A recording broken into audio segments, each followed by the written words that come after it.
गुरुदेव को प्रणाम। जय श्री श्याम। आज मैं आपको डिकोडिंग भगवत गीता के अंतर्गत आज मैं आपको भक्ति योग अध्याय के बारे में बता रही हूँ गीता का। और ये जो अध्याय है ये 12वां अध्याय है। इस अध्याय के अंदर जो मैंने आपको पहले के 2 अध्याय जो थे विभूति योग था और विश्व रूप दर्शन थे।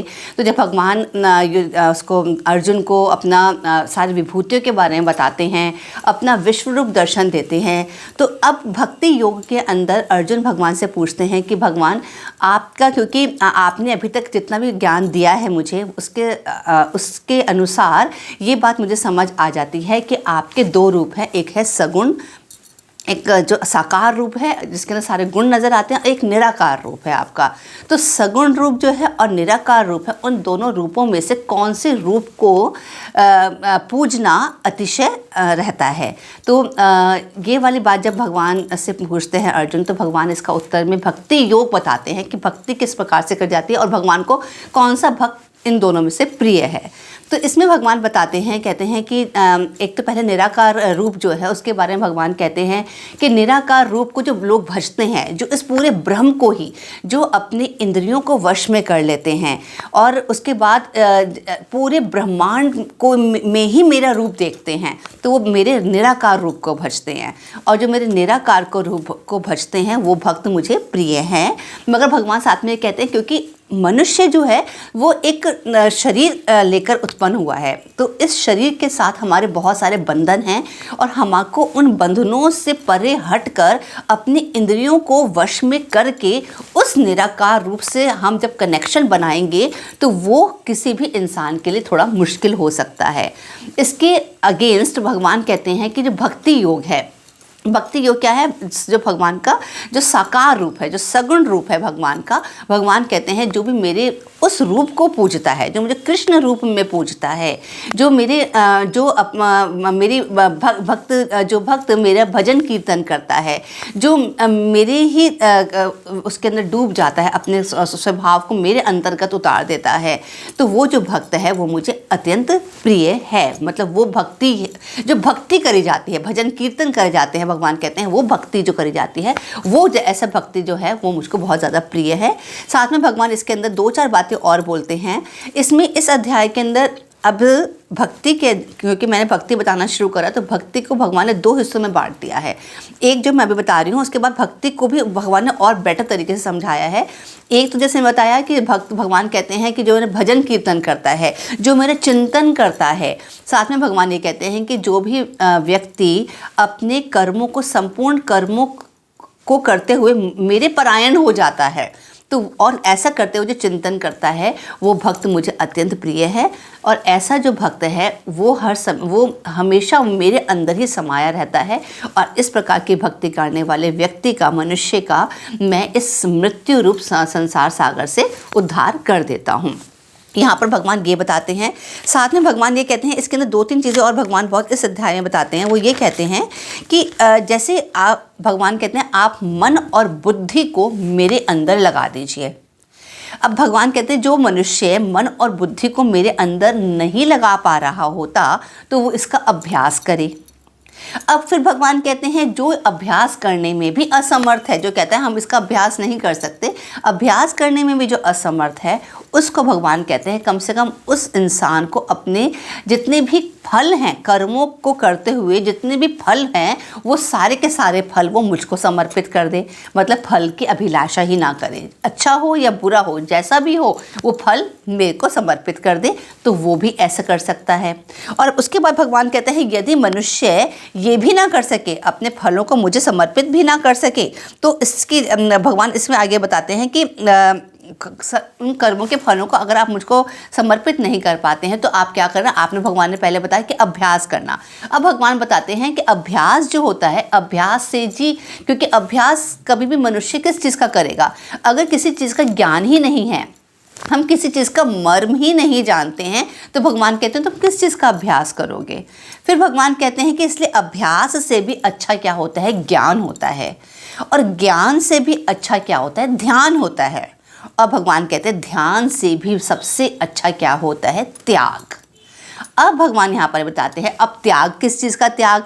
भगवान ने पहले भी इसे अभी मैंने बताया कि भगवान भक्ति योग के अंदर बता रहे हैं कि भक्ति भगवान के सगुण रूप को जो आम मनुष्य है, वो मनुष्य जो है भगवान के सगुण रूप को पूछता है, तो भगवान कहते हैं वो भक्ति है। मगर उस भक्ति को करते हुए अगर हम अपने कर्मों के फलों को भी त्याग कर देते हैं, तो इस त्याग को करने से भगवान कहते हैं कि एकदम तत्काल ही मन को शांति की प्राप्ति होती है। तो यहाँ पर भगवान ये बताते हैं। और दूसरा जैसे मैं बताती हूँ, एक तो भगवान ने बताया कि किस प्रकार से अभ्यास, फिर ज्ञान, फिर ध्यान, फिर त्याग, ये तरीके भगवान ने बताया भगवान की भक्ति करने के अंदर। उसके बाद भगवान साथ में अब जो बता रहे हैं, भगवान कहते हैं कि किसी भी मनुष्य के लिए कि वो त्याग कर रहा है, वो अपने सारे कर्मों के फलों का त्याग कर रहा है, अपने कर्मों को भगवान के परायण कर रहा है, या वो ध्यान कर रहा है, वो ज्ञान इधर उधर से ज्ञान अर्जित कर रहा है, ये सब भक्ति का ही पार्ट है। मगर साथ में इतना करना ही अपने आप में पर्याप्त नहीं है। अब भगवान इसका साथ में एक और तरीका बता रहे हैं कि इसकी कॉम्बिनेशन में भगवान कहते हैं जो भक्ति योग है, इसके कॉम्बिनेशन में आकर पूर्ण होती है। ये इतना सा करने से भक्ति नहीं कहलाती है।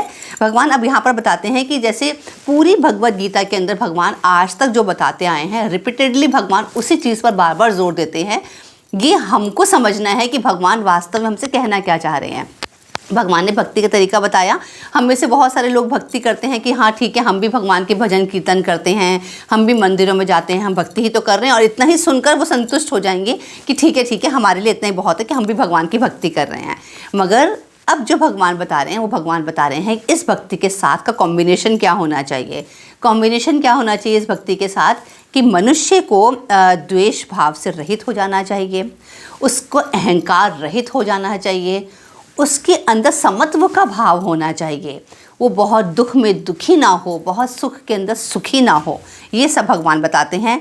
और भगवान कहते हैं हेतु रहित और दयालु बन जाना चाहिए, उसे ममता से भी रहित हो जाना चाहिए, मन इंद्रियों सहित शरीर को वश में किए हुए होना चाहिए, उसकी भी मन और इंद्रियां वश में होनी चाहिए। और मुझ में दृढ़ निश्चय वाला जो वो भक्त होता है, वो अपना सब कुछ मुझे ही अर्पण कर देता है, और वो ऐसे जो भक्त होता है उससे मैं प्रिय होता हूँ और मुझे वो भक्त प्रिय हो जाता है।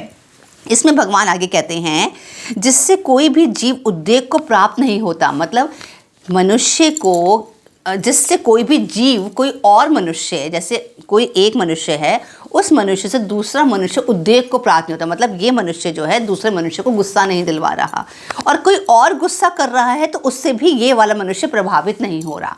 तो ये क्या है, समत्व का भाव है, बैलेंस है ये। तो भगवान कहते हैं इस प्रकार का मनुष्य मुझे पसंद है, और दूसरे की उन्नति को देखकर संताप जो नहीं करता और भय से भी रहित है, वो मनुष्य मुझे पसंद है। साथ में वो भक्ति भी कर रहा है।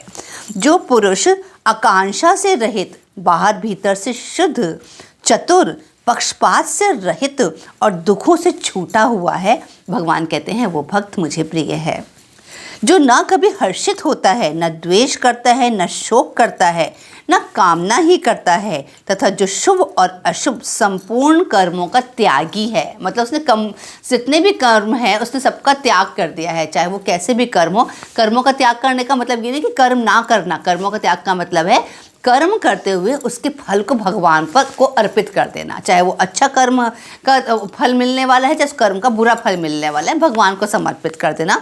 तो भगवान कहते हैं ऐसा जो भक्त है वो मुझे प्रिय है। जो शत्रु मित्र और मान अपमान में समत्व का भाव रखता हो, तथा सर्दी गर्मी और सुख दुख आदि द्वंद्वों में समत्व का भाव रखता हो, और आसक्ति से रहित हो, ऐसा भक्त भगवान कहते हैं मुझे प्रिय है। जो निंदा स्तुति को समान समझने वाला हो, मतलब ये आप बहुत ध्यान से समझिएगा भगवान चाहते क्या है हमसे। जो निंदा, कोई हमको हमारी निंदा करे या हमारी स्तुति करे या हमारा प्रशंसा करे, मगर तब भी हम समान, अपने भाव को हम समान रखें।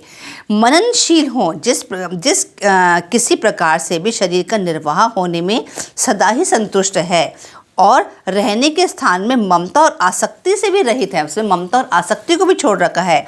वह स्थिर बुद्धि, वो बुद्धि क्या कहलाएगी, स्थिर बुद्धि कहलाएगी। तो ऐसा जो भक्त है वो भगवान कहते हैं मुझको अत्यंत प्रिय है। जो श्रद्धा युक्त पुरुष मेरे परायण होकर इस ऊपर कहे धर्ममय अमृत को निष्काम प्रेम भाव से सेवन करते हैं। और भगवान कहते हैं जब मैं ये पूरी बातें आपको उपदेश दे रहा हूँ और जो भी मनुष्य भक्ति भाव से इन उपदेशों को सुनता है, समझता है और अपने अंदर उतारने की चेष्टा मात्र भी करता है, तो वो भक्त भी मुझे अत्यंत प्रिय है। तो इस प्रकार भक्ति के अंदर भगवान हमसे थोड़ा त्याग भी चाहते हैं। जो भगवान ने आखिरी में कहा था, अभ्यास, ज्ञान, ध्यान और त्याग। तो त्याग क्या है? यही त्याग है कि हम अपने इंद्रियों को वश में कर लें। यही त्याग है कि हम समत्व का भाव रखें, हमें उद्वेग आए, हमें गुस्सा आए, मगर हम उसको जाहिर ना करें, हम अपने मन को शांत रखें। तो ये क्या है? ये सब चीज़ें अगर हम करते हैं तो हम क्या कर रहे हैं? अपने इंद्रियों को कंट्रोल कर रहे हैं और एक तरह का त्याग कर रहे हैं। तो भगवान कहते हैं जो इस प्रकार से भक्ति करते हुए और सारे कर्मों के फलों को मुझ पर समर्पित कर देता है, वो भक्ति योग कहलाता है और वही भक्त मुझको अत्यंत प्रिय है। तो भक्ति योग के अंदर भगवान ने ये सारी बातें कही हैं। अब जो इसका अगला जो अध्याय है वो है क्षेत्रज्ञ विभाग योग। क्षेत्रज्ञ विभाग योग जो है ये 13वां अध्याय है। अब मैं आपको नेक्स्ट एपिसोड के अंदर 13वें अध्याय के बारे में बताऊंगी। हम जल्दी पहुंचते हुए हम 18वें अध्याय की तरफ पहुंच रहे हैं, जिसका नाम है मोक्ष संन्यास योग। तो ये थोड़े से अध्याय और बचे हैं। जब आप इन सारे अध्याय को भी समझ जाएंगे तब आप जान पाएंगे कि भगवद गीता को समझना मुश्किल था मगर असंभव नहीं था। तो उम्मीद करती हूँ आज का अध्याय आपको अच्छा लगा होगा। अपने नेक्स्ट एपिसोड में दोबारा आपसे मिलती हूँ। तब तक के लिए हरि ओम तत्सत।